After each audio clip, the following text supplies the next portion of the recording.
We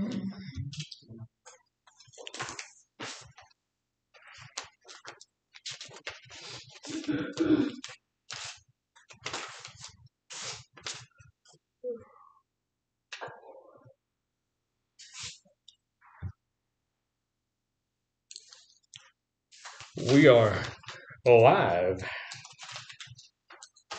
So don't say anything loud enough for people to hear it over on the other side. Quit shaking the table. Sorry.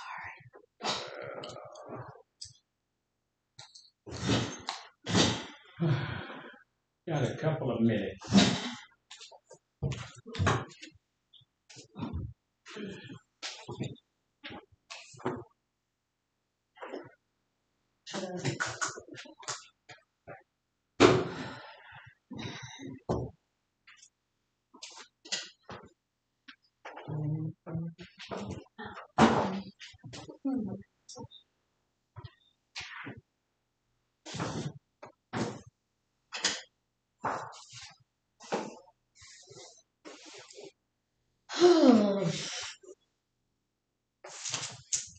Those.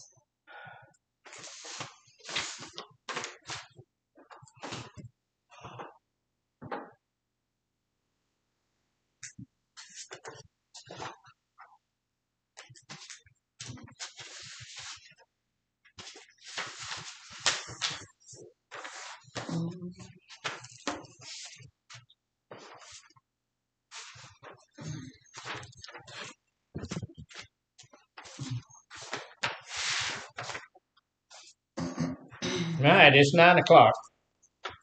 Hopefully the television's all on and everything over at South Point, and Miss Kim has a lot of paperwork to give you guys.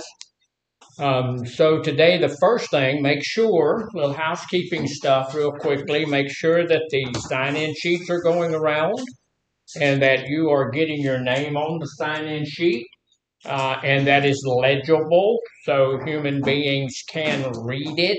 If I can't read your handwriting, you don't get credit for the group. So make sure I can read your name, all of that kind of stuff. Make sure that you have brought your books to group. And I do apologize. We're having a little bit of an issue here with the stream. I don't know what it's doing, but it'll line itself out after a while, I'm sure. So we're going to be talking a little bit about goals. So the first goal we have to talk about is what is our goal for the group today? To have your book, pay attention. Have your book, pay attention. Try to stay in your seat.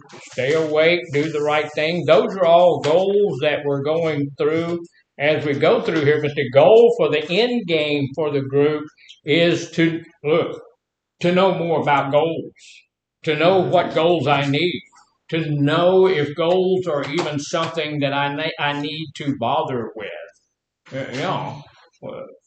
Some people have goals all the time. I always have a goal to do something. I'm going through some new training. I finished one on the computer thing, and really glad for that. But I have a goal to get more and more and more of those things. And tonight I'm going to be doing another study. So I always have a goal. So some people don't have any goals at all.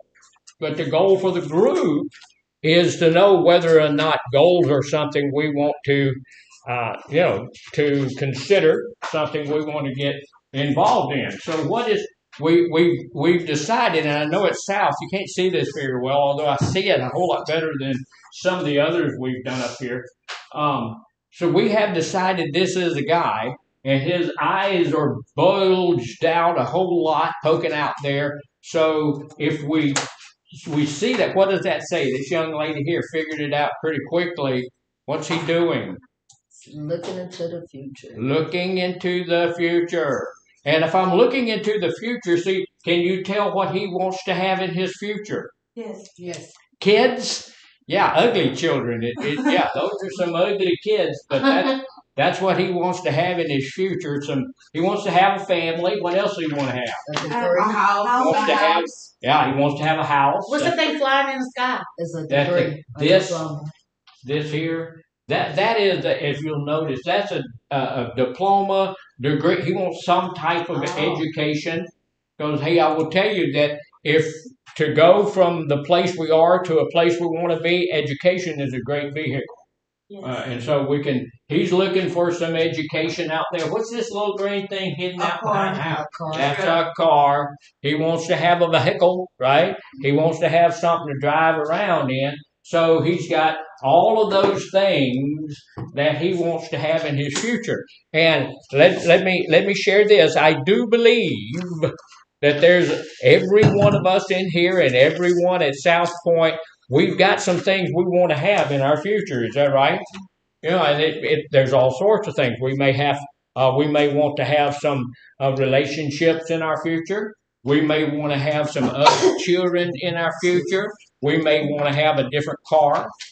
You know, I have an old car, but I have an old car because I like old cars.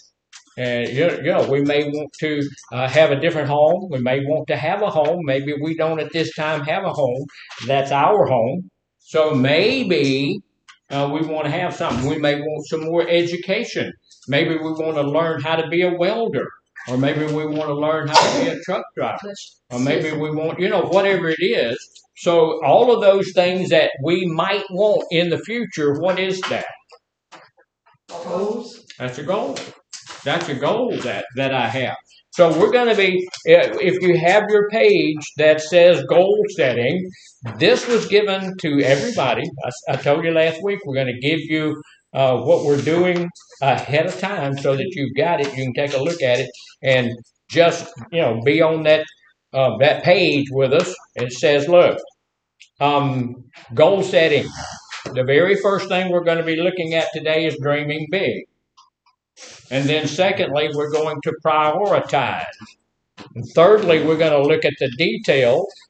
And then, this is a really important one, we're going to be impressing ourselves. If I can't impress anybody else, I ought to be able to impress myself. Now, sometimes just getting up out of my bed, getting up off of my chair, and going outside is an impressive feat for some people, right? So, and then the last thing about it is going to be deadlines. This is an overview of what we're going to be discussing today. The first thing we're going to look at is to learn how to dream big. Most of us don't know how to do that, so we're going to look at it. We're going to look at prioritizing, and we need to understand that prioritizing can be tricky for some people. Some people don't know what's the most important thing. What's the most important thing? We need to prioritize. Then we're going to discuss the importance of details and setting goals, getting those things where they need to be. This is where most people set themselves up for failure. Then we're going to look at how to impress our subconscious mind so that we can actually receive the goal we have set for ourselves. See what it says? I'm impressing my subconscious mind so that when I begin to think about my goal, I'm going to be thinking that, yes, I can do this. Not only can I do it, I'm going to do it very well. I'm going to do it in a really, really good way.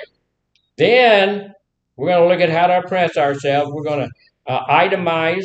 Itemization is about the actual step-by-step process you're going to need to accomplish that goal. And then we're going to set up something that's really neat. We're going to set up our deadlines. When is that goal going to be accomplished? When's that going to happen? And what happens if you don't make the deadline? If I don't make my deadlines and my boss lady gives me a deadline and she says I want it by this time, and if I don't get it in there by that time, does something horrible, terrible, nasty happen? Sometimes. Probably. It can. My boss happens to be a very nice lady, and so she usually doesn't slap me around or anything. But if you really wanting to do well for someone and you see a disappointed look, is that enough? Yeah. Yeah, that's enough. Now the other thing that we have, and this is totally and completely for you. We don't want to be sharing anything. This is our first pre and post um, assessment. This is here for a reason. We probably are not going to be doing this for every session because I know the guy that has to set up at 4 in the morning and make these things, and he probably not going to be willing to do it 5 days a week. But every Monday we will be doing it, and we may be doing it more than that, except for the guy that I know that's doing it is busy from the time he gets off work because he's in classes, and then in the morning when he gets up at 4 o'clock in the morning, he heads to the gym. So other things. It is you. Yeah. I mean, that's you. Oh, me. Yeah, it is me. So yeah, I had to do this. So look, I want you to answer these as we go along, and then just keep these, and you put a little mark out beside whichever one you you you you you think is correct, and then keep it. Just turn it upside down and keep it. We'll go back over it again at the end of the session today, and if you want to change an answer, you can change the answer. Some of these are just obvious. Some of them are goofy, but they're supposed to be, right? So there's only 10 of them. Goals, look, and don't say, we've had people yell answers out. Don't do that. This is for you, okay? Goals are an important part of my recovery. Where you going? What you going? You gonna hurt? Okay. I thought I was getting in trouble. So goals are an important part of my recovery. Now you can just make up your own mind on that, true or false. Is it going to help me in my recovery, or maybe not? Second thing is, my goals don't have to be specific. They can just be, kind of general, kind of out there. I have a goal, but it doesn't have to be. It just has to be something that I know I have a goal, and I want to get sober. Is that a goal? Can that be a goal? Absolutely, that's a goal. Is that pretty general? Yeah, it can be general. So it's okay. It's okay if I let someone I trust. Now, this is somebody I trust, like my mama. If indeed you trust your mom. You might not trust your mom. I don't know. But somebody I trust, my boyfriend, girlfriend, my wife, my second cousin, third time removed by my, whoever that person might be. Is it okay if I let somebody I really, truly trust make my goals for me? And then just give me a list of them. Now, here's the deal. The next one said, I should just have this one big goal. I should just have one big, huge goal, and that would be enough. I wouldn't have to be fooling with everything in the world. I just want this great big one goal, and so that would get me through everything. And look, here's the other thing. It's important. Really, look, this is really important to keep my goals secret. I need to keep them to myself. Is that true or false? Y'all make your mind up on that. So I need to keep my goal secret. Look, here's the deal. I'm not always going to make my goal. I'm not always going to get to that place so if I don't make my goal, I should just forget that goal. I can go on. I can make another goal. I can do something else. And look, my goals should make sense to me. They should make sense to me. They don't have to make sense to anybody else. They should make sense to everybody, but they definitely need to make sense to me. Now, here, if I have a whole lot of small goals, a whole lot of little goals, that's going to hamper my progress. That's going to hold me back. What does that mean? What does hamper mean? Hamper means slow it down. Slow it down. Make it less than. So, or it's where you put your clothes when they're dirty. Yeah, one of them. So, here's number 9 is I only have to think about those goals one time. Once I get them, I got them. So I don't have to keep thinking about them all the time. I just have to think about those goals one time. And number 10 is really, really important. My goals should be easy for me. They should not be hard. They should not be hard. They should be easy for me. Now, at the end of this thing, we're going to go back over those, see if our things have changed or done anything, or if we're doing something different and all of that. So, I also have a question. Now, if you know, now look, I know everybody knows this, right? I know everybody in here knows the answer to this. Everybody in here knows the answer, and everybody at South knows the answer. And Friday we had a question, and somebody in the group knew the answer, and they shouted it out so loudly that I am certain that you folks over here at North Point heard it. I know that. So if you know the answer, keep it to yourself until the group is over, because we've got 35 other people that may not know the answer, and it can be a learning experience, right? Right. Except when you shout it out and do all that stuff. So don't do that. So why is it dangerous to wear a necktie? You know, I used to wear ties all the time. That's what I did. Wore ties. You know. It would get tight and See, choke you. she Sorry. immediately, I didn't mean even after I said, don't do that. Even after I said, please don't do that. Don't shout out the answer. If you know the answer, please keep the answer. Do y'all remember me saying that? How long ago was that? I mean, it hadn't been long enough that you could have forgotten that. Not this one. Out loud. Well, don't think out loud. That puts your brain right out here for everybody to see what it looked like, and we don't want to see your brain naked. All right. That's not the answer. But anyway, why is it dangerous to wear a tie? Is this a question that we have to write down? No, you just be thinking about it. Oh, okay. And when it's over with, we're going to ask a question and then we'll answer it. See, and there are prizes because this young lady won a donut. And there's a gentleman over at South Point also won a donut.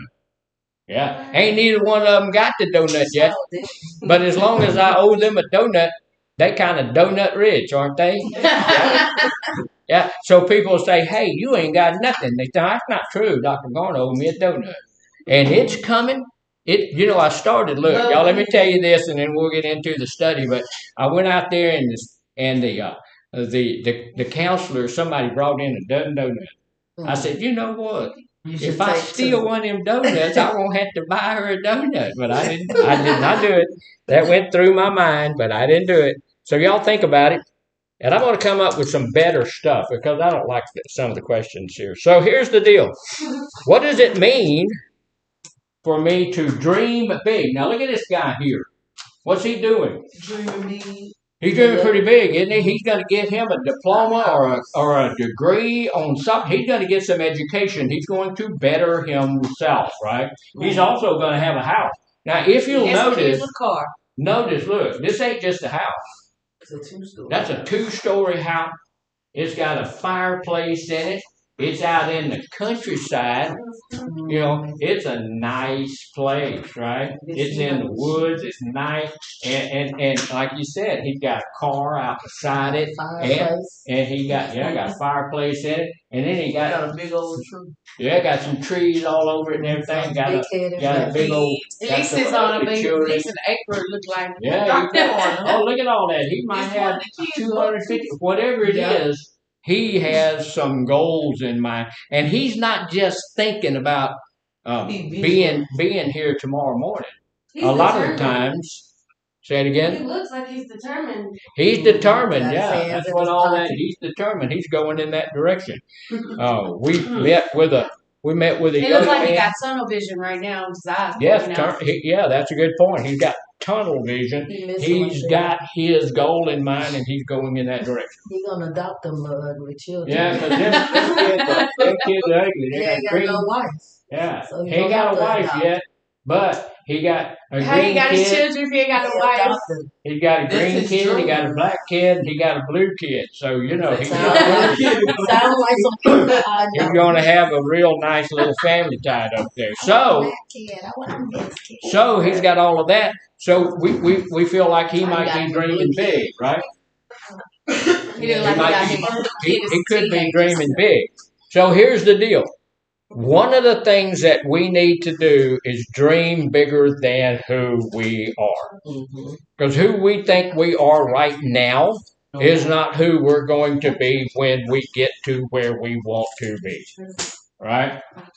So I need to have a goal that outstrips me. I need to have a goal that is beyond me. We need to dream big. So here's the thing. What do you think is dreaming big? What's your idea of dreaming big? Somebody give me an answer. What's dreaming big? We're allowed to answer this question. Say it again. We're allowed to answer this question out loud. Yes, that's why I said somebody tell me. Yes, yeah. Being a superstar. Say being a superstar. Yeah, all Something right. that seems impossible, but that's not impossible. A dream that seems impossible, that's not impossible. What did you say? You said being a superstar. Well, you know, I don't have to go to that place because I'm already on TV. See? Kind of a closed circuit thing here, but you know. So okay, let's say that dreaming big means that everything is in, right? That means there's nothing out of reach for us. Nothing's impossible. Nothing is impossible. I can do all things through Christ who strengthens me. I am somebody special. Oh, you have high hopes for yourself. You have high hopes for yourself, right? What's it going to take if I'm going to dream big? If I'm going to look, one of the big dreams in my life was getting sober. Takes faith. So I got sober. That was a big thing. That was impossible. Couldn't happen. Yes, we've been in group for almost half an hour. It's probably, I don't see how you could possibly hold it any longer. Yeah, gosh almighty. Yeah. So, you know, getting sober for me, when I decided I needed to get sober, it was an impossibility. It couldn't happen. I am an addict. So I couldn't stop using. I could not use. So it was impossible. So what did I do? You set a goal? I did set a goal. I had some help, and somebody told me, well, you need to have a goal. And I said, well, that's the goofiest thing I've ever heard of. And my goal is to get sober. And they said, okay, that's your goal.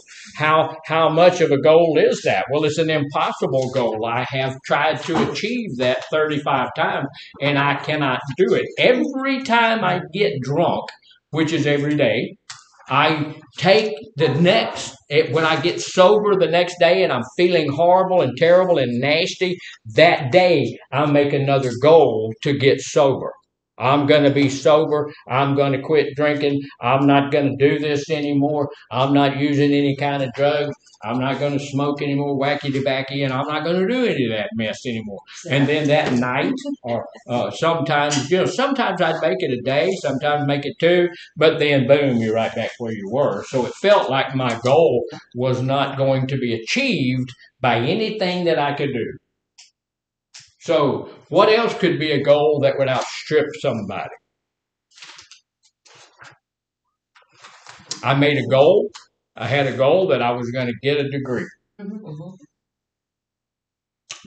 Was that impossible? It seemed at the time impossible. Didn't have any money.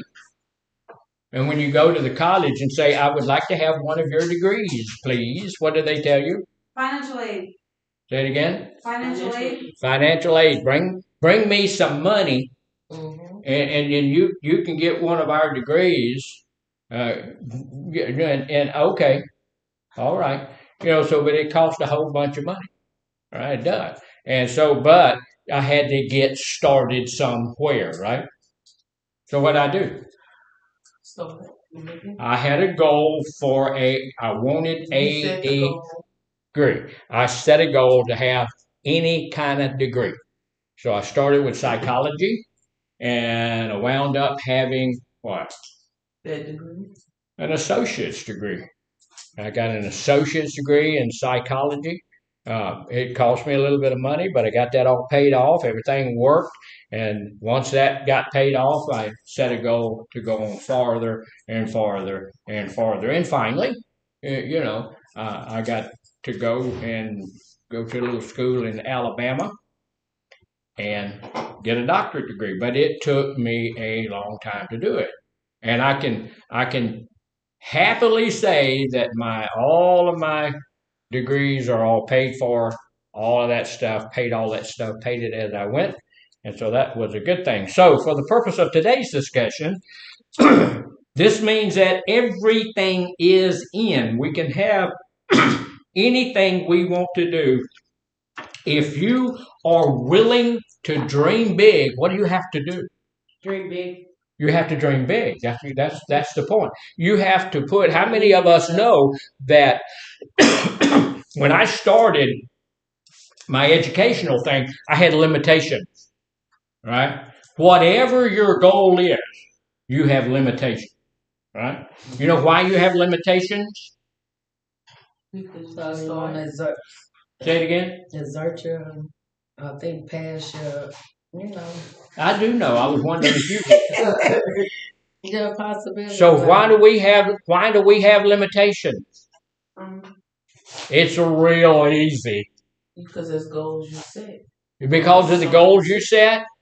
You have limitations because so you want to exert your energy. You know what I mean? Like, I do know.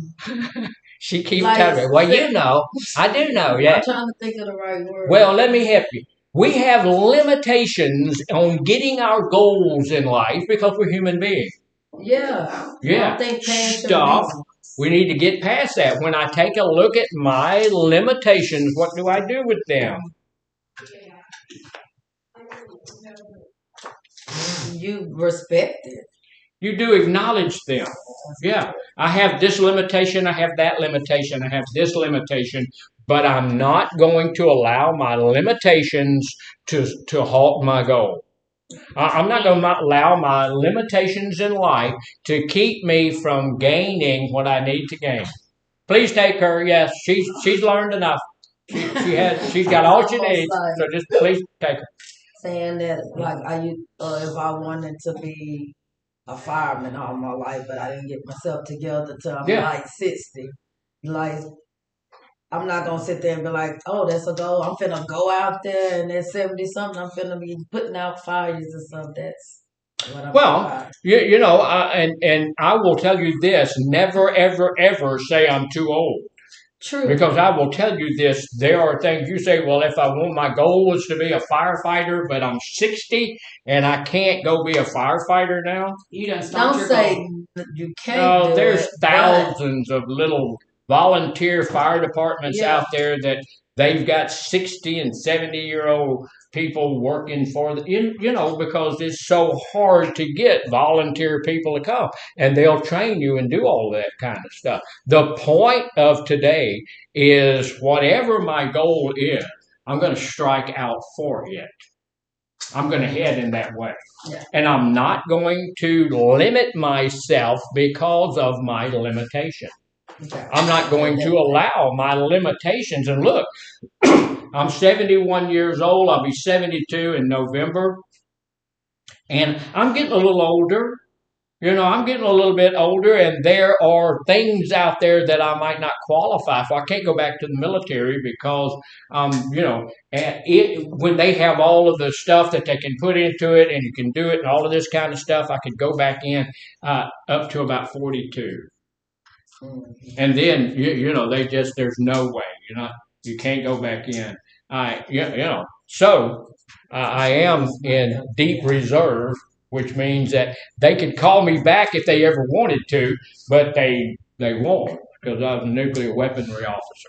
So they could take me back in if they wanted to do that, but they're not going to do that. But my goals need to be something that is going to be beyond what I'm looking at as because I'm limited. I need to look at every one of my limitations and see why do I want to study my own limitations? You guys aren't doing well today. You're just not answering anything. Why do I want to study my own limitations? Why do I want to understand my own limitations? So you can make reasonable goals. So you can make reasonable goals. What did you say? I said so you can know what's going to hinder you. We know what can hinder us, what's going to be a problem for us, so I can be prepared to overcome that limitation. You know, if I have a limitation that I know that's going to keep me from getting to my goal, I need to know what that limitation is, where that limitation comes from, what I really think about that limitation, and then I need to overcome it. Do you know that 90% of your limitations are in your mind? Yep. A full 90%. The other 10% might be real. They might actually be a real limitation on you. What if you wanted to be a school teacher? What if you wanted to be a college professor? Done a little bit of teaching, not all that much fun unless you're teaching little guys. You know, if you go to teach high school people, you shouldn't. That's a horrible, terrible place to go. Been there, done that, and didn't even want the T-shirt. You know. But what's going to limit you from going? What's going to keep you from going to be a teacher? What would keep you from being a nurse? What would keep you from being a doctor? Not having your high school diploma. Yeah, not having your high school diploma, not having the right, correct. That's going to limit you. If you don't have your high school diploma, or a GED or anything like that, you're going to be able to go teach? No, that's a limitation. What do you need? To set a goal to get your high school diploma. Yeah, do you know that we need teachers real badly right now? And so they are doing all sorts of things to help people to get to that place. But you're going to need a degree so that you can go teach, right? If you're teaching my kids or if you're teaching my grandkids, I want you to be properly trained, right? So you can go, but that's the limitation. And if you look at that limitation, you understand that limitation, you know that limitation is actually in your life. Only in your mind does that tell you you can never do that. Because you can go to school, right? You can go back to school. There's a lot of places that will help you go back to school and send you to school so that you can become what you really want to be, right? So we need to know what our limitations are. There's nothing that's out of reach. We understand there's nothing that's out of question. Anything that we want to be, as far as a career or something like that, we can do. We can do those things. We can have a goal that's going to outstrip us completely. So what do you do next? Once you've made a decision, this is something you want to do, we need to understand that there are no limitations whatsoever, right? No limitations. So, let me ask you this. The next thing we need to look at real quickly is self-acceptance and acceptance of our goals. So here's the deal.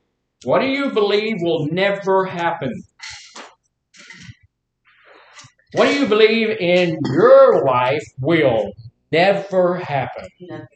Absolutely nothing. Anything can happen. Anything? Anything. Lady said anything. The sky's the limit. Anything can happen. You think you'll win the lottery? Yes. If you play. Yes. Yep. If you play and put yourself in that opportunity, and that, you could win. It's a chance. Okay. But if you don't ever play, then no, you can't win. I hit 18,000. Never thought that would happen. You hit $18,000. Never thought it would happen. Well, I'm I was gonna say if you don't put yourself in that predicament, then you don't think it's gonna happen for you. But if you do, if you play, then you have a chance. Okay. Just like, I'm not gonna get pulled over, but if I'm outside driving all the time with no license, I'm gonna eventually get pulled over. And there is a possibility that you can win the lottery. There's not a probability. You probably are never going to win the lottery. And I've told this story 19 times. See, there you go, limiting yourself with your goal. There was a lady, the lady that runs the lottery in Wisconsin, I think it is. They talked to her, they interviewed her, and asked her what's the real chances, and she put out all this number out there, and they said, well, you can't understand it. What she said, the chances of you winning the lottery, going and winning the big number, not $18,000. I can spend that and going out to eat. Yeah, did go quick. But the big one, 30 right now, is something like $350 million, something like that. Winning that big one, she said, you have the same chance of winning that big lottery as having the space shuttle land in your front yard. Mm-hmm. And what? Having the space shuttle land in your front yard? And the guy that was doing the interview said, hey, you know that we don't have a space shuttle anymore? And she said, yes, I do. Mm-hmm. So you ain't going to win it. Now, having said that, people do win it. Mm-hmm. But here's the thing. The question is, what do you believe will never happen? Yeah. There's a lot of stuff in our lives, a lot of things. I believed I would never be able to be sober on my own. I believed that I would never be able to be sober. I believed I would never go from one day to the next day being sober. I believed that I would never own my own house. I used to sleep under other people's house. I believed I would never own my own house. That is fun. Yeah.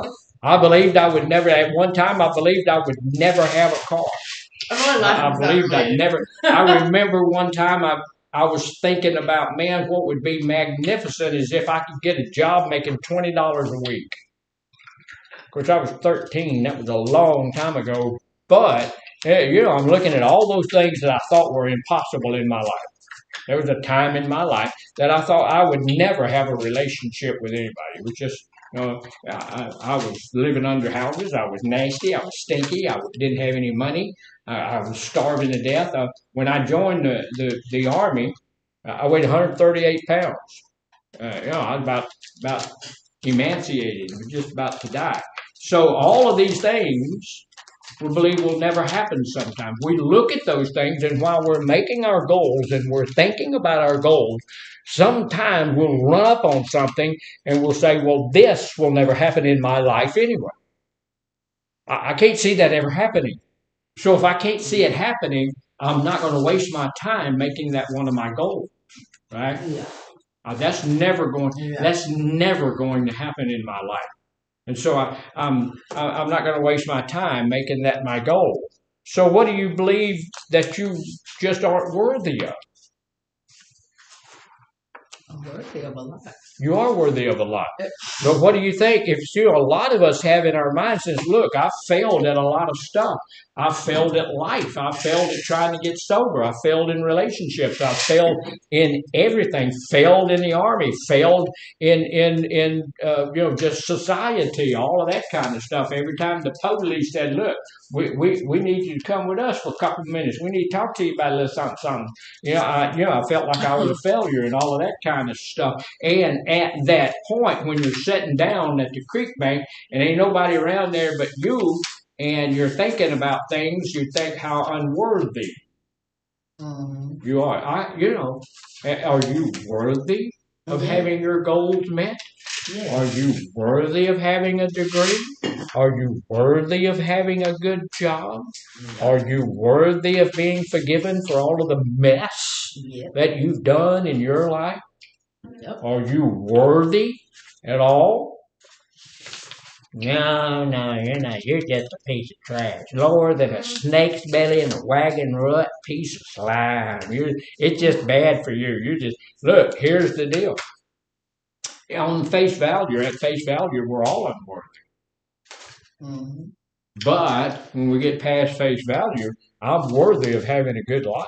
Mm-hmm. Just because that $20 bill is stepped on and mashed and all that, it's never lost its value. Even though it's dirty, all nasty. See all those neat little things we come up with to make ourselves feel good about ourselves. Mm-hmm. And she wrote me a sign out there that said, "You're not worthless." Well, thank you, ma'am.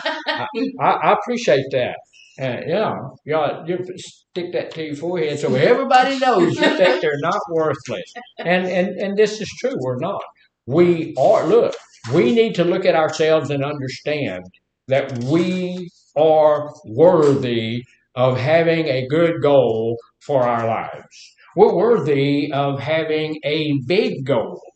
We're worthy of having an outlandish goal for our lives. When we sit down and look at our lives right now and say, hey, you know what?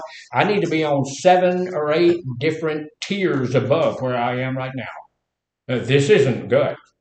I told I was a guy came and visited us for church yesterday, and he's going into a treatment facility this morning. So okay, that's a good thing, because you need to be in treatment. So he said, well, I'm going to another facility somewhere else. So okay, well that's good, but I know another place that you can come if you would like to come, because that place you've been there 4 times and you still are not in recovery at all. It might not be working for you. Maybe come and look at our facility and see what's going on here. So he's at a place where he believes that, his goal in life is to get sober. And he feels like he's not worthy of that. I said, okay, look, you are worthy of that.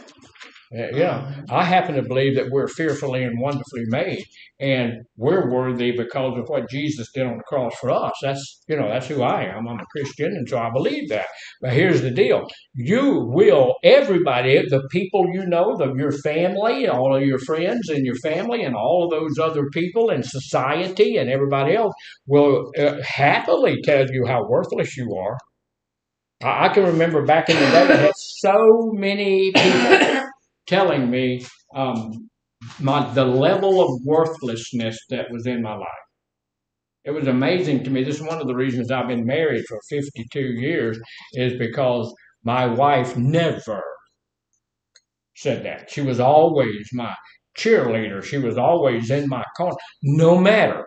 Now, she wasn't happy when I came home and couldn't get up the stairs. She wasn't happy when I didn't know where my truck was. She wasn't happy when I had to tell her, a boss just don't like me. he just don't care for me at all. And he told me not to come back over there. And she didn't appreciate all of that kind of stuff. However, she was still there. She was still, she made me sleep on the porch one night.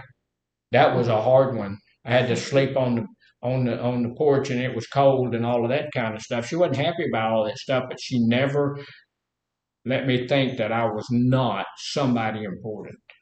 And that's what we need to look at. Are we worthy of having a great goal for our lives? Yeah, because you are somebody important.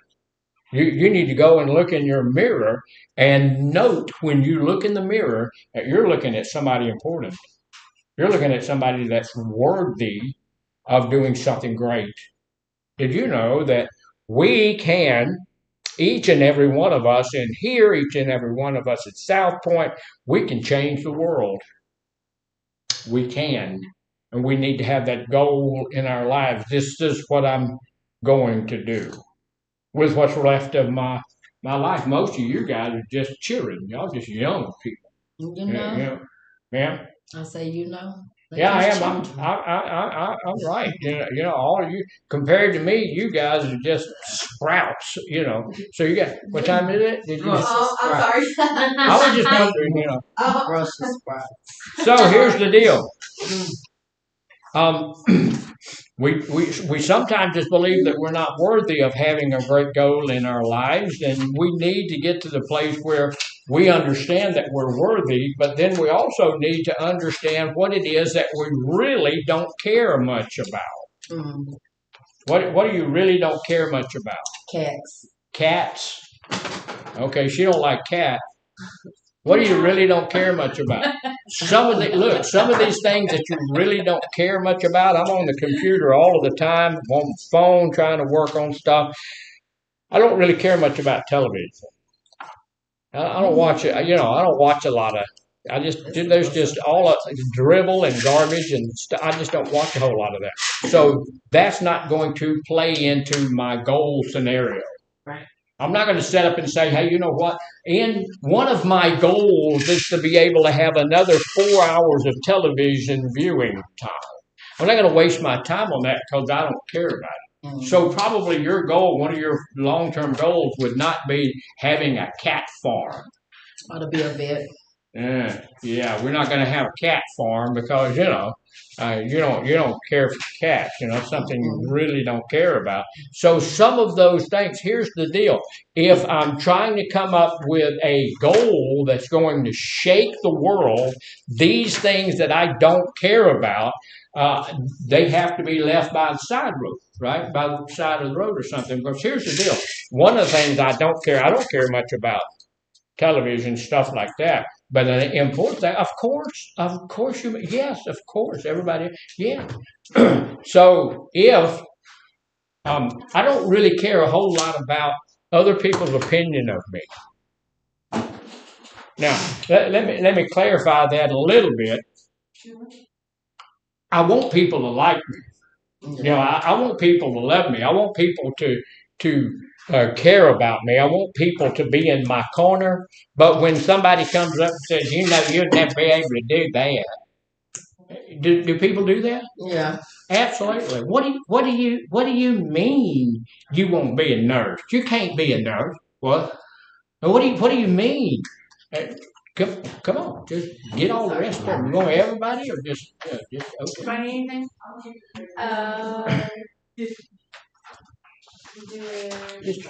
Bring it on. And then there's food. So, and that needs to be something that we look at because I will guarantee you people will try to tear that down. People will tell you that you don't have enough of this, you don't have enough of that. Look, do you know how much that costs? Do you know how much this is? You know how much work that's going to be? Do you know how much work it's going to be to go and do all of that? Yeah, do you know if you want to be a nurse, going to nursing school is going to be a lot of work in your life? I had a young nurse that was working for me, and she was a very good nurse, and she wanted to be an RN. She was an LV, and she wanted to be an RN, and so she needed to go get a bachelor's degree so that she could be an RN. And Lamar, she kept sending in the paperwork so that she could go, and they kept rejecting her and rejecting her and rejecting her. So she finally became, she got to a place where she said, well, they're just not going to let me go, so I'm not going to do it. But, I sat her down and talked to her. I said, do you know what? Lamar is not the only school in the world. It's not even the best school in the world. Mm-hmm. It's not even in the top 10. It's not even in the top 30. It's a school. It's a state school, but it's not. So what'd she do? She went somewhere else. And guess what she is today? RN. She is not an RN. She above the RN. She's over the RN. PA. Physician's assistant. Okay. And so what happened to her? She went up more further than what Well, she did. Her goal changed. Now, she could have said, look, I'm not worthy of that. These people will never allow me. And, and her degree comes from a better facility, a better institution than Lamar. And if you have a degree from Lamar, I'm so sorry. I'm not beating up your school, not beating up all of that. I'm just telling you, they're better schools. There's a whole lot better schools. I've been out there. I've been to Lamar myself in some instances, and there's better schools. But she went beyond all of that. Her goal, she had to get way above herself and pay no attention to the man behind the curtain. Mm-hmm. Right? We don't, whatever that person says, it's okay. You're always going, I don't really care about what that other person thinks. This isn't your goal, right? This is my goal for my life. So don't tell me not to take a shot at it. Don't tell me I can't get sober. And don't tell me in my sobriety I can't become a nurse. In my sobriety I can't become a teacher. In my sobriety I can't become a PA. In my sobriety I can't become a fireman if that's what I want to do. So she's writing letters. I'm not writing them letters. And you studied something I ain't never seen in my life before. But you see, I have a goal. How many people know that they have? We ought to have a goal. Remember that famous man that said, "I have a dream." Mm-hmm. That was kind of like his goal, right? He had a dream that overpowered him completely. Completely, it's more than he could ever do in his entire life. What did he do? He gave his life for his goal. And so we need to give our lives over to that. That's what I am doing. That's why I need to make sure that this big goal that I set for myself is the goal that I want in my life. I don't want to go be a nurse because my mama said that would be a good thing to do. I don't want to go do that because society says that's what you need to do. I don't want to go do something because even your counselor said that's what it has to be what I need to do for me. All right? So there's some things that we need to look at in our lives and say that's not something that I care about. I don't care about it. One of the things, look, I had to learn this because I'm a perfectionist. Everything got to be I'm a perfectionist, right? And perfectionism is a really bad disease because it doesn't mean that you do everything perfect. It means you want to make everybody think you do everything perfect. So you'll hide your mistakes, you'll lie to people, you'll steal, you'll do whatever it is to keep that persona up there so they don't know about it. Right? You're absolutely right. You're absolutely right, the woman said. So, yeah, and that's the only thing she ever agreed with me on. But there are a lot of things that I don't care about, and one of the things I don't care about is failure. That's a big deal. Look, I'm a perfectionist. I really don't want to fail. I've had to really work on that, so if I screw something up, what do? Redo it. I used to hide it. Now the very first person that's going to tell on me is who? Yourself. Me. Absolutely. If I break it, I broke it, and I'm going to let you know I broke it. And if I messed it up, I'm going to go to my boss and say, "Hey, I messed this whole thing up. You know, I broke the computeration machine. If I drop it and break it or something, I'm going to go tell my boss, look, I tore that up, but I'm also going to buy another computer out of my own pocket, right? Because I'm not going to let somebody else pay for my stuff." One of the things, though, that I had to train myself in this is I don't care about failure. Now, look, we all know we're all going to fail at something at some point, right? I know some people who are sharper than a tack, and they don't do a lot of failing. But how many people have failed a test? Yeah. Can I tell you a secret? Y'all don't tell anybody. Because like I said, I'm a perfectionist, right? Y'all remember I told y'all that I completed the course that I was taking on the computers. It's Microsoft Word Intermediate. And they were talking this morning about macros and all of that stuff. And boom, I finished the whole course, 10 modules. And then I failed the test. I failed the test. I made a 60 on the test. I'm going, what? that ain't right. So now I have to go back, and probably you have to wait a while before you can do it. But tomorrow morning, I'm probably, or maybe tonight, I'm going to retake the test. And you know, I saw where I messed up and all of that kind of stuff. But, you know, that used to destroy me. I would get in the doldrums because, hey, and I would hide that from everybody in the world. You know, I don't want people to know I'm capable of failing a test. But I just told y'all this morning, it's a secret. And you guys at South, don't tell anybody. But I failed that test. And so I don't care. That don't bother me at all. Why did we say we fail sometimes? Why do we fail? Because we're human. We're human beings, right? We're human beings. There was a girl I met back when I was about 16 years old, and I mean, she was beautiful, and I was just smitten. Y'all know what the word smitten? I was smitten. And so I was going to ask her out. I'd been kind of talking to her a little bit, and I said, okay, I want to see if she'll go out with me. And so, as I'm going down the hallway, we're in school, and I'm going down the hallway, and there's nobody in the hallway at all. It was between classes, and I had to do something for the teacher, and I was in the hallway, and I felt a booger right here, something in my nose.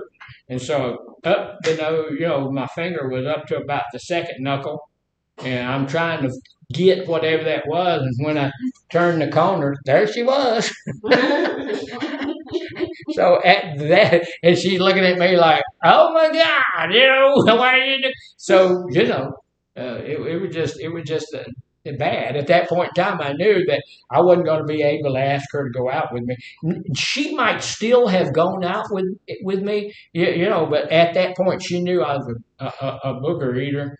And so, there's some things that I used to care about a lot. Just take them off. Just take everybody. There's only a couple left. Take them off.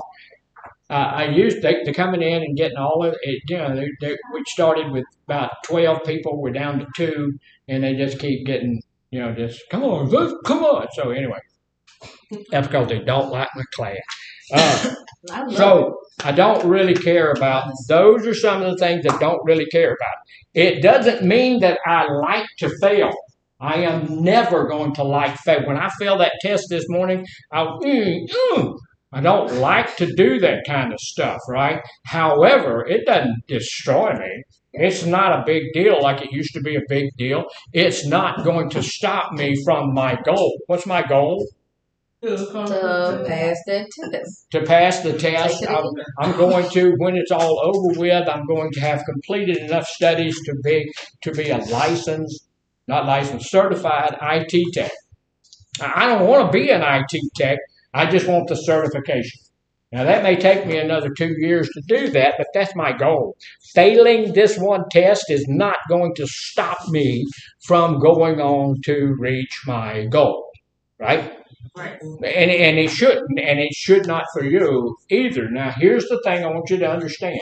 You don't start toward your goal expecting failure. You start toward your goal with the idea that expecting success, but if you fail a time or two on the way there, we don't let it stop us. We don't let it end our goal. Because that little test right there, that's not my goal. That's just a stepping stone in my goal, right?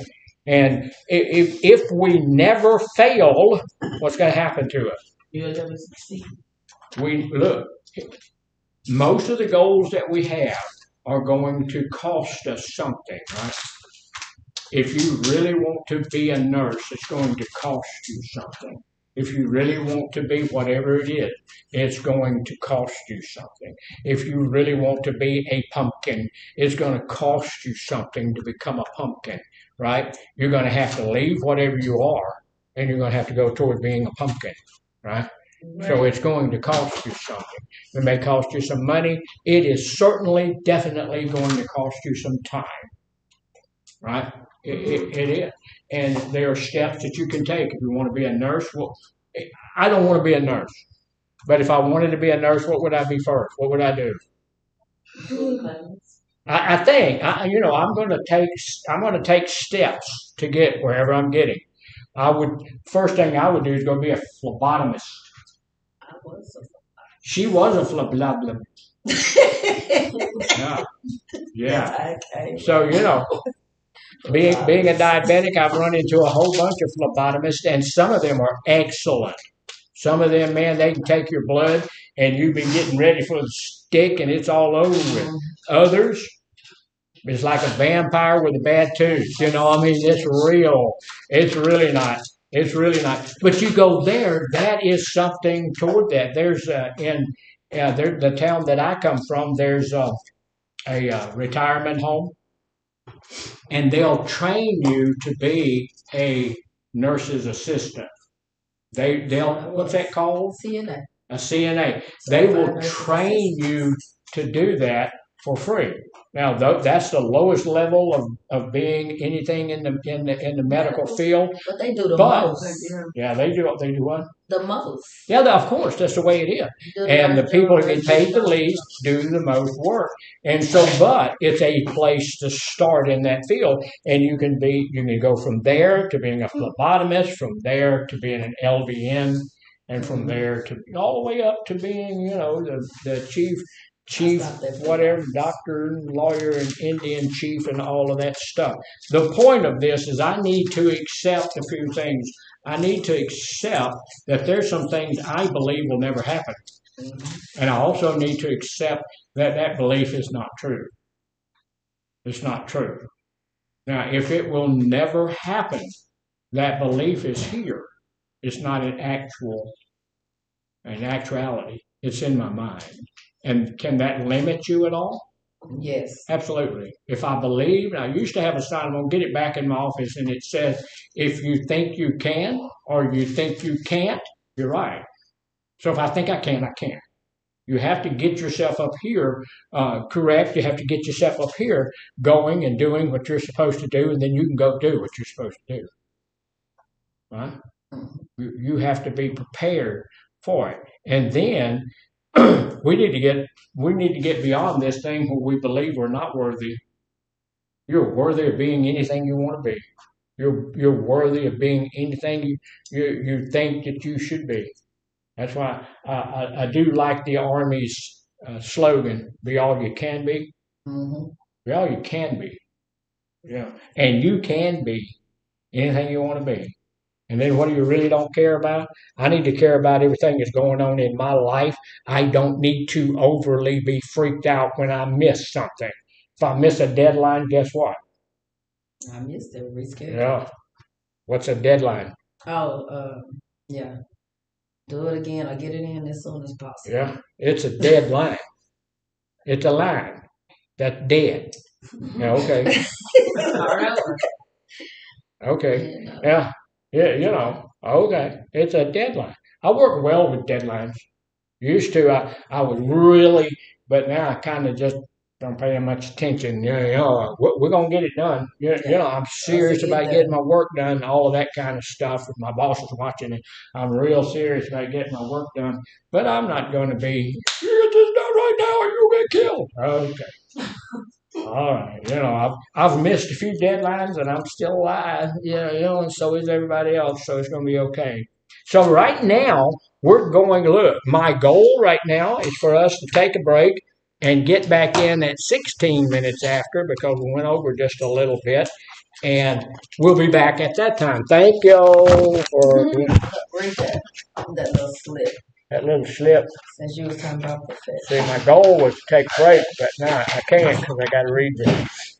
Not the whole thing, just this.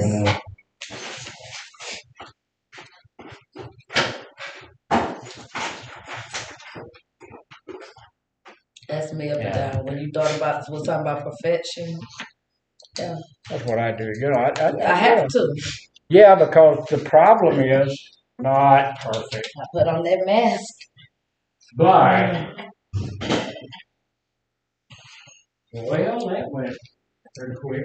Go by fast. I would say it's quiet, so everything's going by pace. I said today was going to be a great day. It's going to go by fast. I think tomorrow needs to be too. Put fast in there. Yes. Alright, so MJ is not leaving. Uh-oh. Okay. I mean, well, yeah, that's good. I miss the hell out of it. She said, I just said, probably not that, not like, well, I'm glad for that.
All right, well, we're back, and we got a few things to look over about goals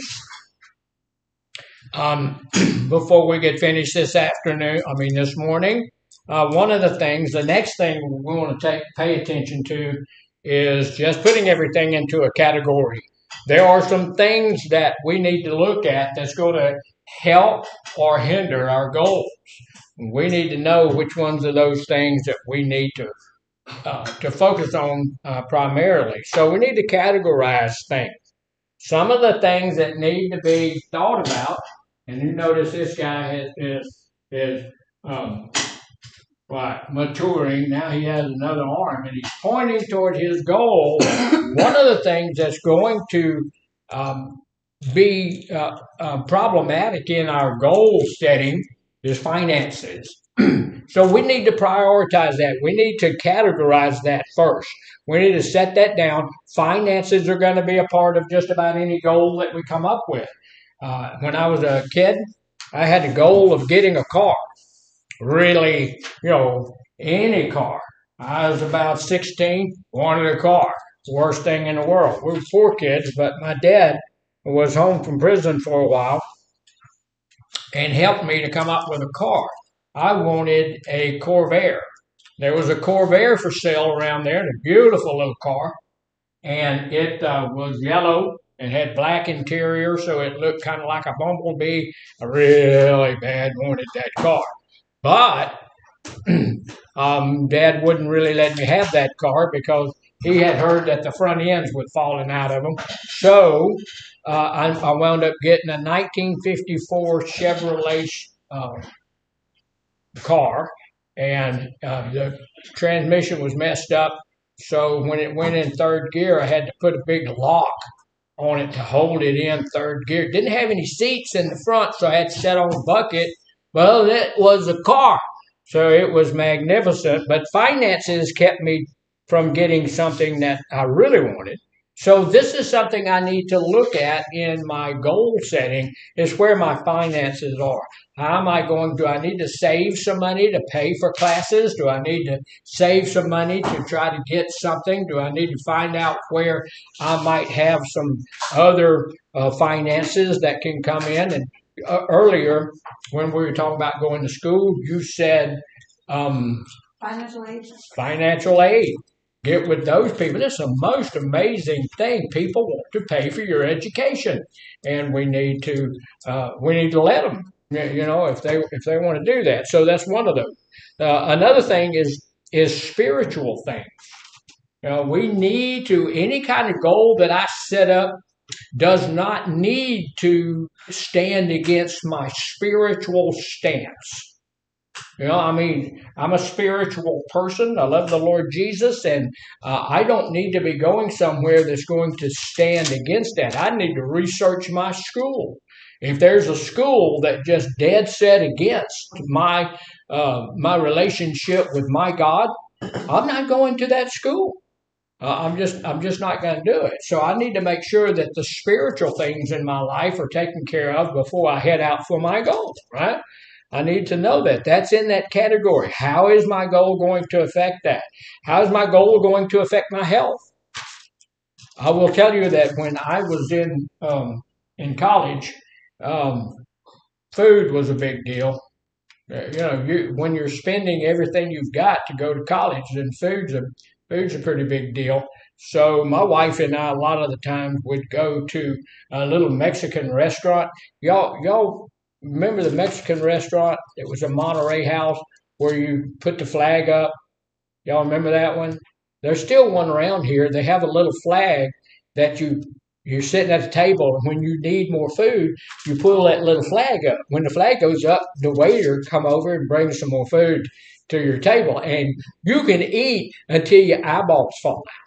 It's just magnificent. When you don't have a lot of money, that's a good place to go. I had a friend of mine who actually was going to seminary to be a preacher at the time, and he used to go to Monterey House as well, and he'd eat all that he could, and then they had these little muffins, not muffins, they're biscuit type thing, rolls, and he would fill his little pouch up. He'd steal the rolls. So I'm not going to tell you what his name is. He might be pastoring your church or something, but he's a thief. Yeah, he's a roll thief. So so I need to make sure that my health is going to be able to be, taken care of. I don't want to go tear my health up trying to do my goal. Fun. Y'all remember when we did Maslow's hierarchy of needs? So fun and belonging is something we have to have in our life, right? Well, we've got to have fun sometimes, or we're going to dry up like a prune. We got to have fun and belonging in our lives. Transportation, how are you going to get where you're going to go? How are you going to get to where you want to get? How are you going to drive there? You're going to have some way to get there. Somebody's going to have to drive you. You're going to have to research the bus lines. You're going to have to do something, especially if you don't have a vehicle, something you're going to have to figure out how to do that. You're going to have to figure out exactly how much education it's going to take to be who it is that you plan on being when you're done with all of that. You're going to have to do that. You know what you're going to have to do. What do I need? Look, to be a nurse, what's the highest level or what's the least level of education you need to be a nurse? What is it? You go to nursing school for 1 year, and you can become a licensed vocational nurse. So you need to know I've got to at least have 1 year of college so that I can be an LVN. Oh, that changed. Yeah. Used to be 2. Yeah, and then if you go for 2 years, what did that make you? An RN. You can be an RN with an associate's degree. Then if you have an RN with an associate's degree, then you can get a BSN. What's a BSN? Bachelor of Science in Nursing. So y'all check that out. Make sure I'm telling you the truth. Oh, it changed. I went for nursing. Could be wrong. 4 years. If you do the LVN and go to RN right after, or you can transition to an RN within a year? You can, yeah. So the next thing, look, I need to take a look at my relationships. How are my relationships going to be affected by me following after my goal? Is that important? Absolutely. If my relationships are stable, if my relationships are strong, I don't want to do anything that's going to mess up that relationship. But also at the same time, I don't want my relationship to keep me from reaching my goal. Right? I want to have a relationship that is supportive of my goal. So how does that work?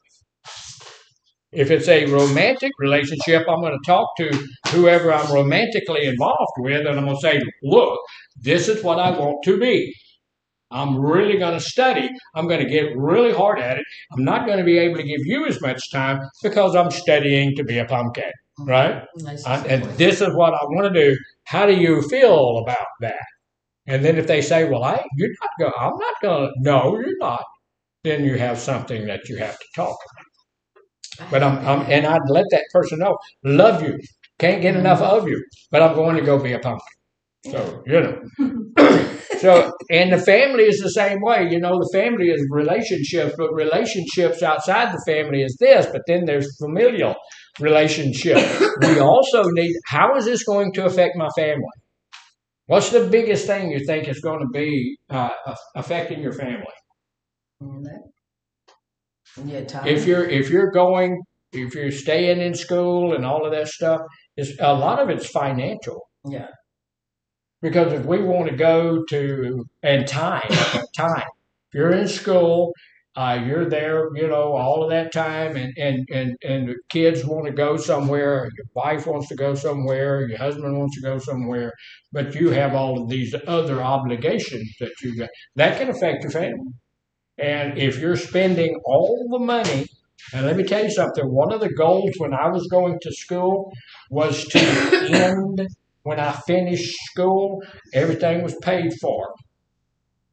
That's a great goal because those things cost you some money. Did I make that goal? Not quite. Almost. I was paying for it.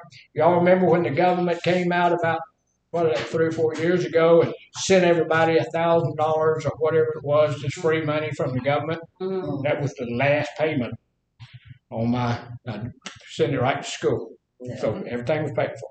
So that was good. So we need to look at some of those things.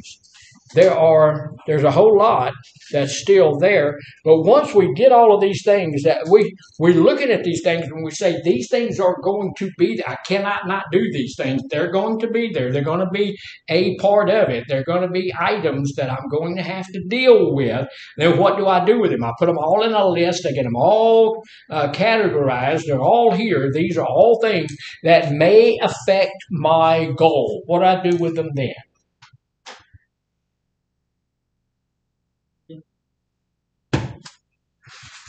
See?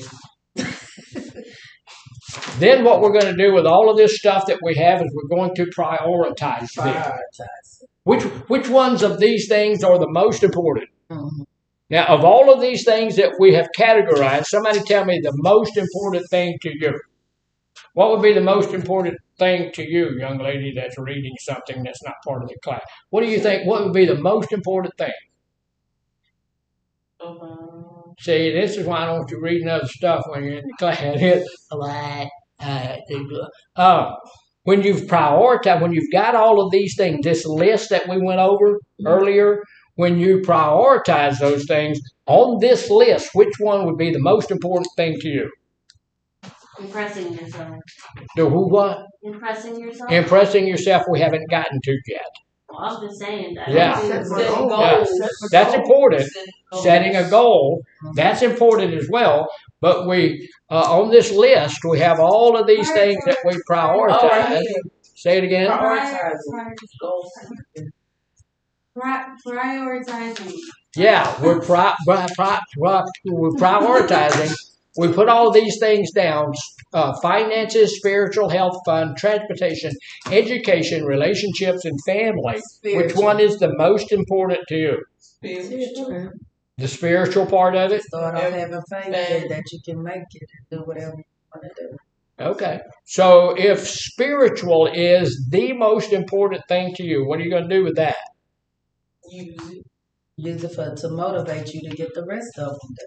We're going to prioritize everything. So God is the top of my thing. So every morning I'm going to get up every morning and I'm going to pray and I'm going to get ready to go. So that's what I'm going to concentrate on. What's the next thing? Decide family. Yeah, family is important. So here's the deal. When we have this, we've made a list like this. And we have a goal. We know our goal is going to be whatever our goal is going to be. I'm going to become a pilot, or I'm going to become this, or I'm going to become that. Then I look down through here and I know I cannot do without all of these. These have to be in there somewhere. Whatever my goal is, I cannot not do these things. They have to be there. So I would prioritize it as first, of course, spiritually is God. Then where the family and the relationships come in, just to acknowledge that this is what I'm gonna be doing. Right. And then the finances to get the transportation, because I can't be walking everywhere to complete them goals. Okay, so she finished the class up, so we can just go on that. And that was just my list. Well, you take the list and whatever. Look, this list is this going to be the same for everybody? No. No, this list is just. This one is not extensive. This one is just. There's a whole lot of other things in there. If you have children, they're going to have to go in there. All sorts of other things that you need are going to go in there, and then you take your list and you sit down, you pray about it, you think about it, you talk about it to your counselors, not the counselors here, but when you get out of here and you start living your life again, you're going to have other counselors, you're going to have other people, your mama, whoever it is, and you talk to them about it, and then you prioritize. The way that we prioritize, you go down through your list, find the one that's tops, put a number one beside it. This is the number one thing. Everything that's going on with my goal has to be okay with that number one. That number one, that thing's going to be there. It has to be there. My goal cannot stand against that number one. So spirituality, God, number one. So nothing that I want to do, if whatever it is out here, whatever I want to be, whatever I want to do in my life, cannot come between me and my higher power. That makes sense. Yeah. And then number two, you've already said family. Family is number two. I want to make sure that my family is not hurt by what my goal is demanding that I do. My goal, if I want to be a nurse, if I want to be a doctor, if I want to be a whatever, or if my goal is just to take a long trip to England, or if my goal is, I want to make sure that that goal, whatever that goal might be, is not detrimental to my family. I get that in there. And then number three, if we're going down that line, I would say relationships. Mm-hmm. If I have a good, stable, strong relationship, I don't want whatever it is whatever my goal is, I don't want that to mess up my relationship. So the best way that I can do that is to make sure that my family and my relationship are in tune with my goal. If my goal is to take a cruise, then my relationship needs to know that, hey, it's for the both of us. We're both going on the cruise. Both going on the cruise. He can go with me, so it's going to be good. And then you've got to go through all of the rest of these things, prioritize them, which one is the most important, and how do you decide which one is the most important? As you go down, there's 1, 2, 3, 4, 5. How do you make that decision? Sometimes off of what you're able to accomplish.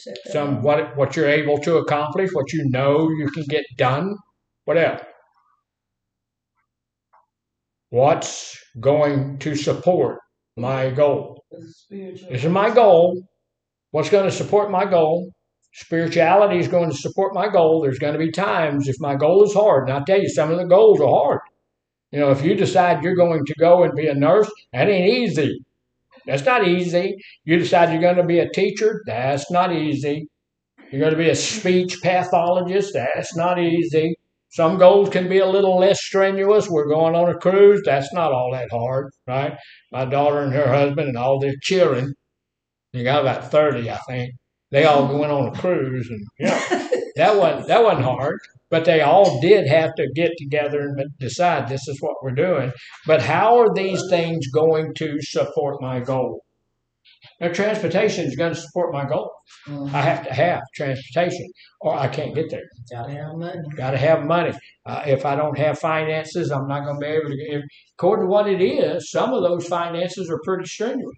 I have a company that keeps sending me cruise flyers. And okay, a cruise, you go out of Galveston, and you can cruise, and it doesn't cost you that much. This is Viking Cruises, and they send me stuff, and some of those cruises are $30,000. And, I wrote a little note back and said, what makes you think in your most amazing night of thinking stupid stuff that I'm going to pay you $30,000 to ride on your boat? I'm going to ride on another boat. I'll bring my own sandwiches and stuff. I ain't riding with you. Good, great. But which ones of these are going to do it? My relationship, my family, education, all of these things have to be in support of that goal. Yeah. And the one that's going to support it the most has to be number one. The one that's going to support it the least is way on down the line, right? So what do you think the one that would support it the least would be? Fun. Probably fun. But I still have to have some fun. I have health. Man. Well, no, health. Health has to be up there pretty high, but fun, maybe not. I was talking to a guy not too long ago and asked him, he was talking about college, and I said, well, what was your favorite, portion of college? He said, I don't know. I never sobered up long enough to know what was going on. There's a lot of that going on in there. So we need to prioritize stuff. We need to get that stuff lined out. We need to decide which category you want to concentrate on first, or describe which specific item you want to work on that's going to lead you toward your goal.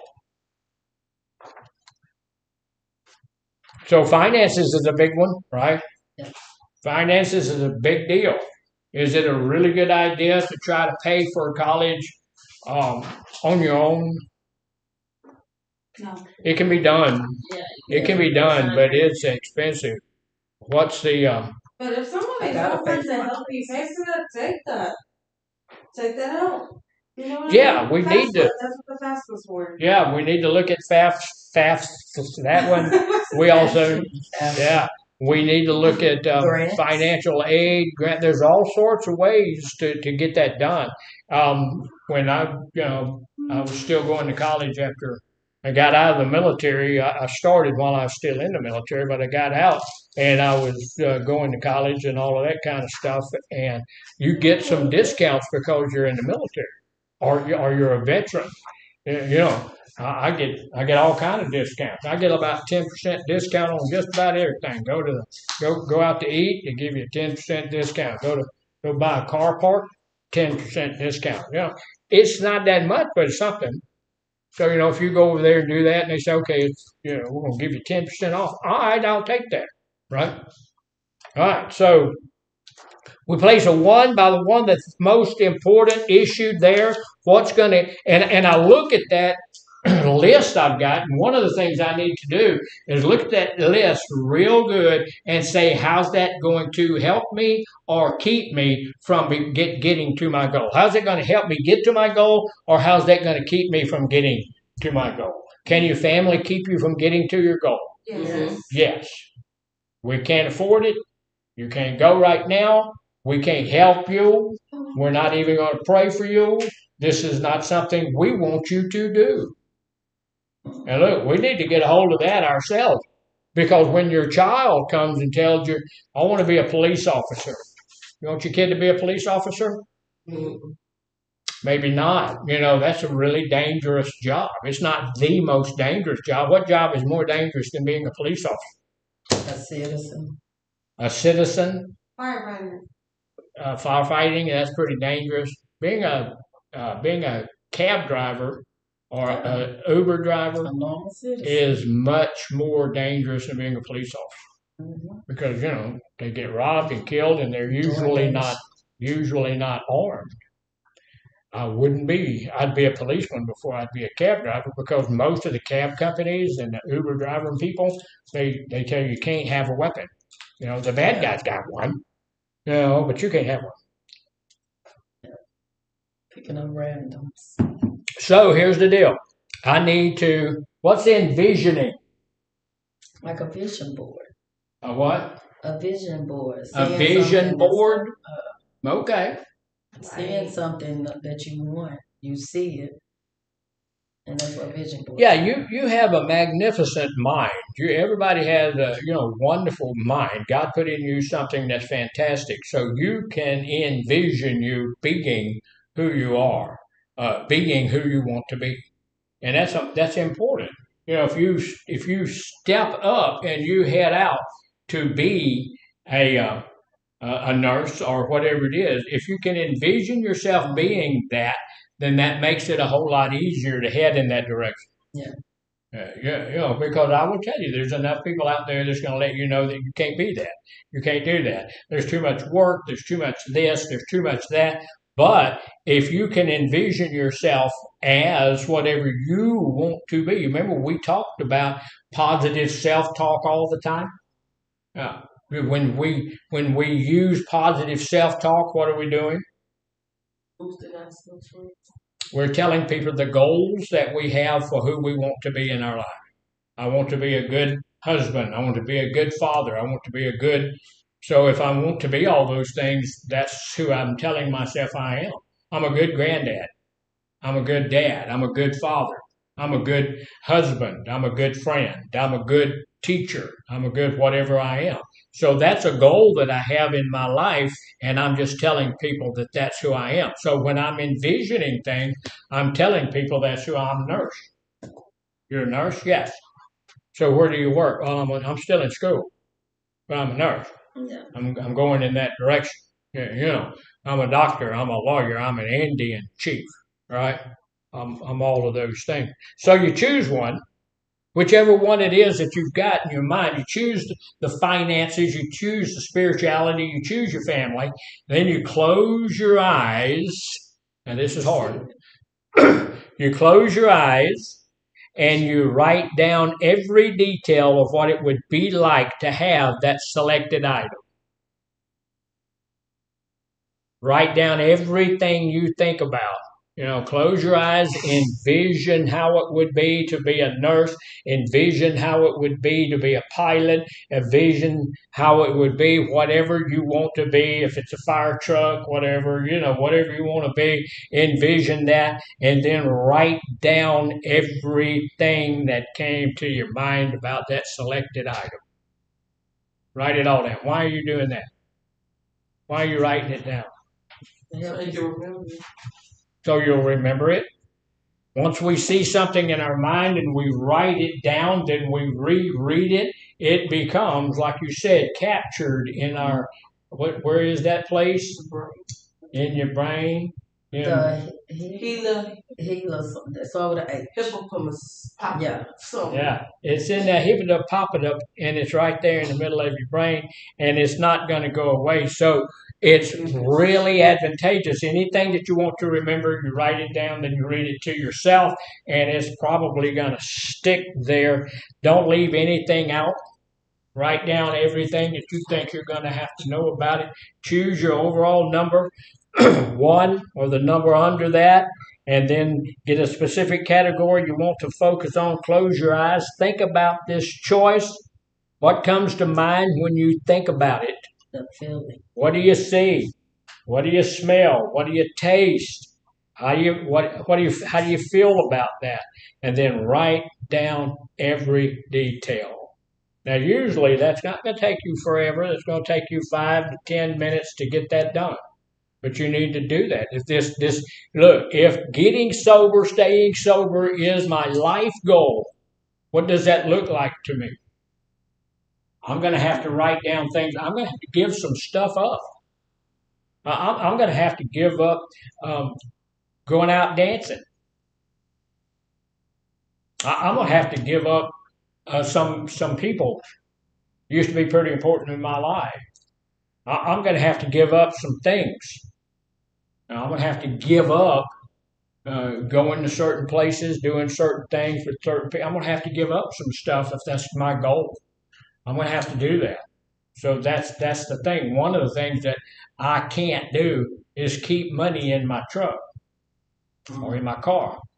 I know some of the things I'm going to have to give up. So I'm going to have to give up a cash stash, right? I used to have a cash stash. And you put this whatever in it. If you find a penny on the ground, you put that in the cash stash. Because once that builds up to a certain amount, you can use it. So you don't need to have that. So choose what you want to. Write down every detail. Take whatever. Look, if it takes you 35 minutes or 40 minutes to do it, do that. You don't need to rush yourself, but do it. Get it down. Figure out what's going on. And then, this is where you jumped ahead. But that's okay. We want to impress ourselves. What does that mean? Make ourselves feel good. Make yourself feel good. Do something you didn't think you could do. Say it again. Do something that you didn't think you could do. Do something that you didn't think you could do. What else? Sometimes it sounds like just being egotistical. And sometimes, look, it may sound a little bit egotistical, but anytime my boss can ask me, can you do? Yes. Well, you've never done that before. That's all right. I'll do it. I can do it. Are there things you don't know how to do? Absolutely. Give me 10 minutes. If I know how to do it, I'll do it in one. But if I don't know how, give me 10 minutes because I got to figure out how to do that. But I'm going to be able to do that, right? And here's the thing: we can't. We're brilliant, right? We can't. So here's the thing: we need, and this is where we're talking about positive self-talk and stuff like that. Here's the thing: avoid words such as will, won't, don't, going to, and will be. That's what positive self-talk is. We don't do all of that crap. We're not going to say I'm gonna be, I might be, I will be. We use every sentence in the present. Keep sentences in the present tense. It has to be about you. You have to use your name and use the word now. Herschel's a good teacher now. Right this minute. Not I'm going to be. I am.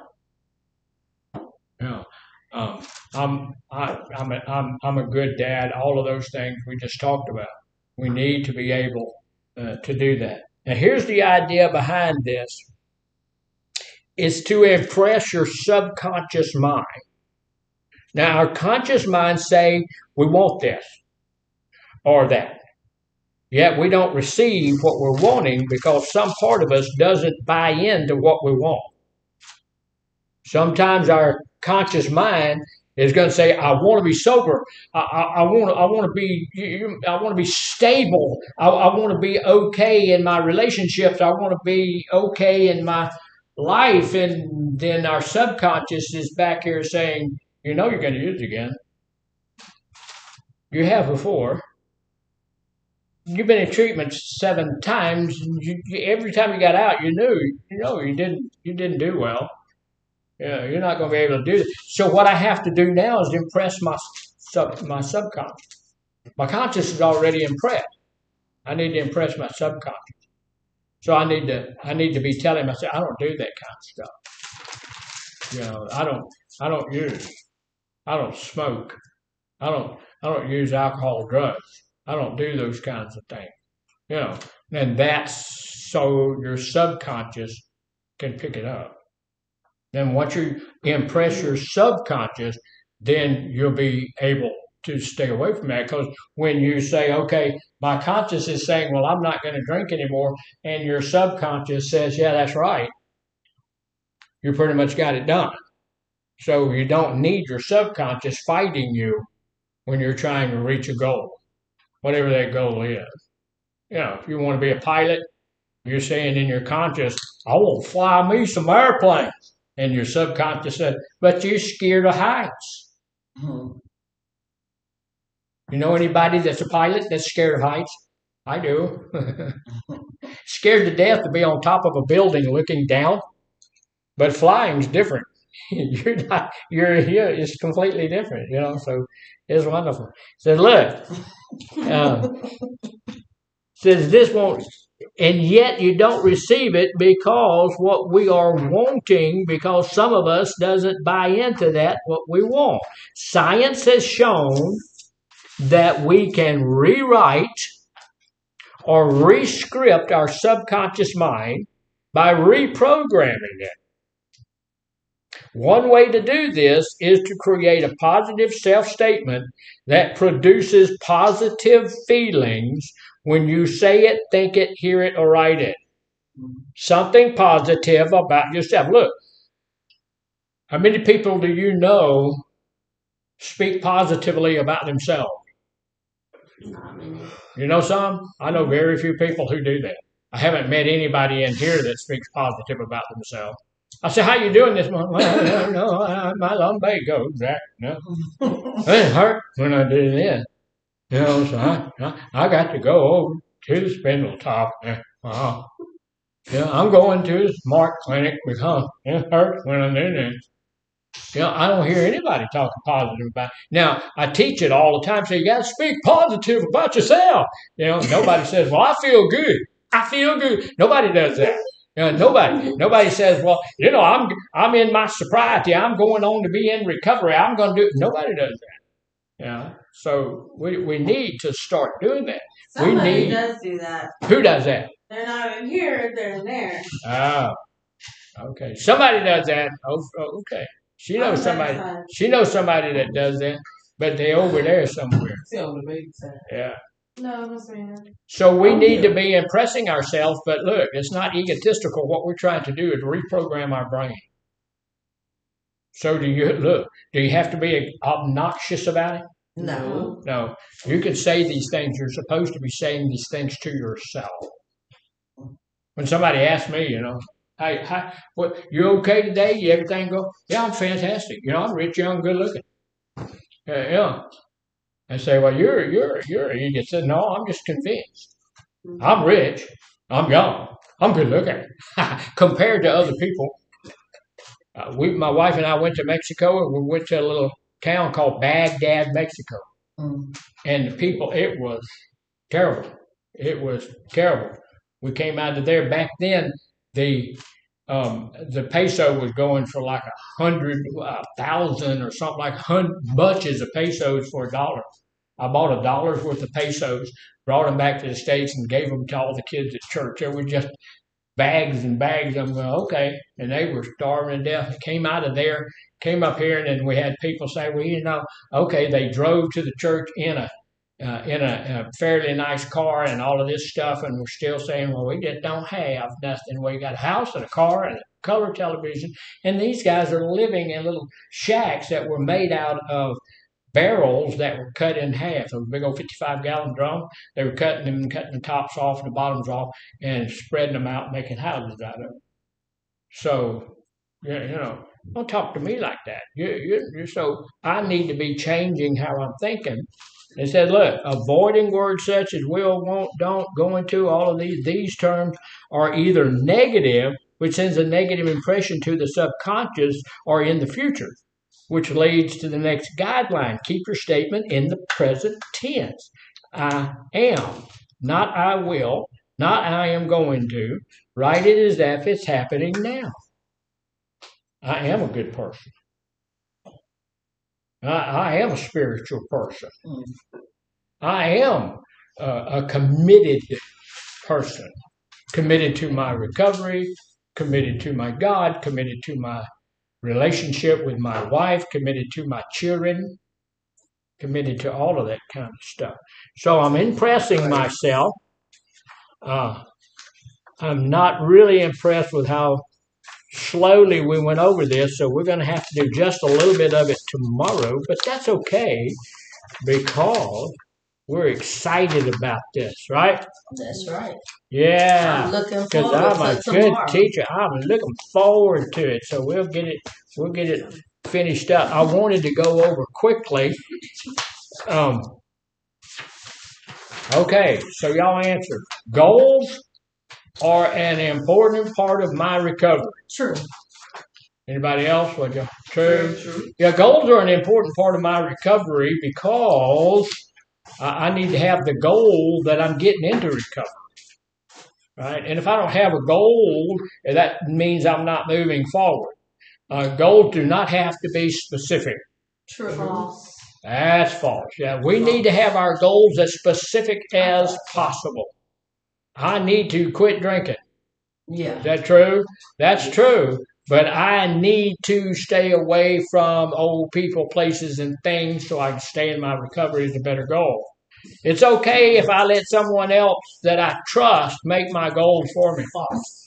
That's false. Yeah, these goals need to be your own goals. They don't need to be anybody else's goals. It doesn't matter if you trust them or not. I should have one huge goal. False. Why? Multiple. Yeah, we should have small goals.